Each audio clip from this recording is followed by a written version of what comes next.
Stress जिस्मानी या जज्बाती तनाव का एहसास होता है।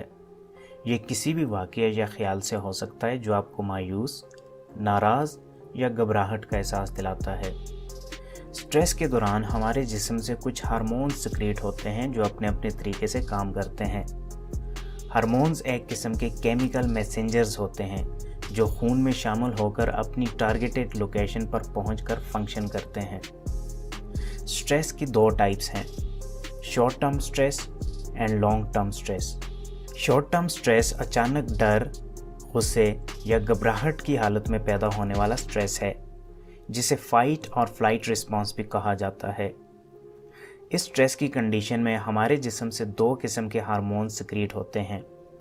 यह हार्मोन्स ऑटोनॉमिक नर्वस सिस्टम के सिग्नल पर एड्रीनल ग्लैंड के मेड्यूला रीजन से सिक्रीट होते हैं और ब्लड में शामिल होकर जिस्मानी तब्दीलियों का बायस बनते हैं, जैसा कि दिल की धड़कन का तेज़ हो जाना, तेज़ सांस लेना, ब्लड फ्लो और ब्लड प्रेशर में इजाफा होना, ब्लड के अंदर ग्लूकोज लेवल का बढ़ना और मेटाबॉलिज्म का फास्ट हो जाना वगैरह शामिल हैं। जिस्म में ये सारी तब्दीलियां आपको किसी ख़तरनाक सिचुएशन में भागने या लड़ने में मददगार साबित होती हैं। इसके अलावा सेकंड टाइप का स्ट्रेस, जिसे लॉन्ग टर्म स्ट्रेस कहा जाता है, किसी गम, वाक़ये या ख्याल की वजह से पैदा होता है।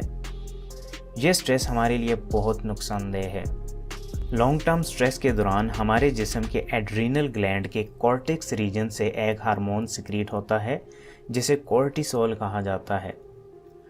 कोर्टिसोल स्ट्रेस के दौरान हमारे दिमाग की थिंकिंग एबिलिटी को इंक्रीज़ करता है और साथ ही साथ टिश्यू रिपेयर में भी हेल्पफुल होता है।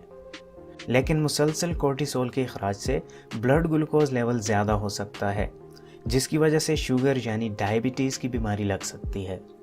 इसके अलावा ये हार्मोन लिपिड्स और प्रोटीन्स को ग्लूकोज में कन्वर्ट करवाता रहता है, जिसकी वजह से इंसानी जिस्म का मसल मास कम हो जाता है और पेट वगैरह पर गोश्त बढ़ने लगता है और बंदे को वीकनेस महसूस होती रहती है। कोर्टिसोल की मुसलसल सिक्रीशन से इम्यून सिस्टम बहुत कमज़ोर हो जाता है।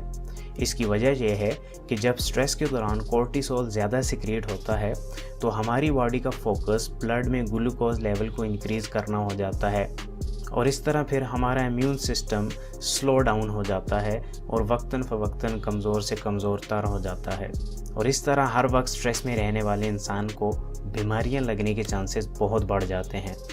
मुख्तसरन ये कि स्ट्रेस तमाम बीमारियों की जड़ है, इसलिए be happy and be healthy. मिलते हैं अपनी नेक्स्ट वीडियो में, तब तक के लिए इजाज़त दें। शुक्रिया, अल्लाह हाफिज़।